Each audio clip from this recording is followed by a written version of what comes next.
ঘূর্ণিঝড় ব্যারিলের আঘাতে লণ্ডভণ্ড ক্যারিবীয় দ্বীপপুঞ্জের দক্ষিণ পূর্বাঞ্চল। তবে এই ঝড়ের সবচেয়ে বেশি ক্ষতিগ্রস্ত হয়েছে সেন্ট ভিনসেন্ট আর গ্রেনাডাইন্স দ্বীপ। ধ্বংসস্তূপে পরিণত হয়েছে এই দুই দ্বীপের প্রায় প্রতিটি ভবন। প্রাণও হারিয়েছেন 6 জন।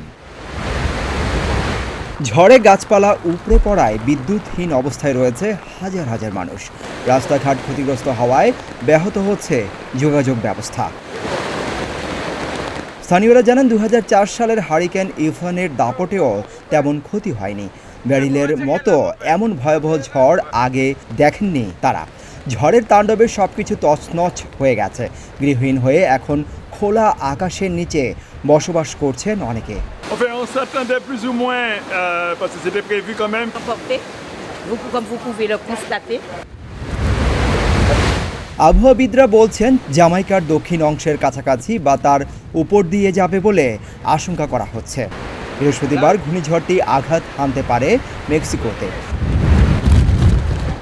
দেশটি ব্যারিল মোকাবেলায় প্রস্তুতি নিয়েছে আগে থেকেই। পূর্বাভাস অনুযায়ী জ্যামাইকার জন্য এই ঘূর্ণিঝড় আরও ভয়াবহ হতে পারে। রয়েছে বন্যার আশঙ্কা।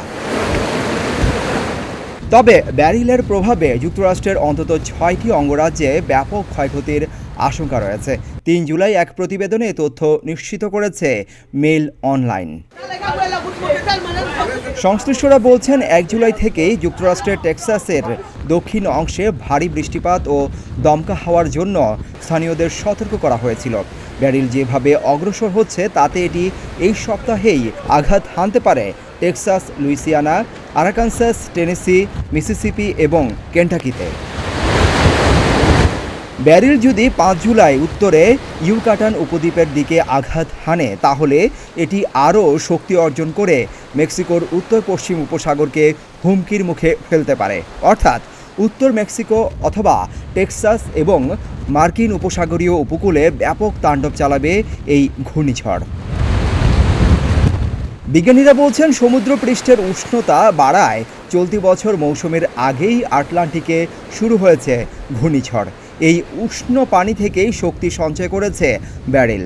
বিশ্ব আবহাওয়া সংস্থা জানায় এখন পর্যন্ত সাইক্লোন ফ্রেডি বিশ্বের সবচেয়ে দীর্ঘ সময় ধরে সক্রিয় থাকা সাইক্লোন, যেটা ছিল 36 দিন। 2023 সালে ভারত মহাসাগরে তৈরি হওয়া এই সাইক্লোনে আর্থিক ক্ষতি হয় $48 কোটি।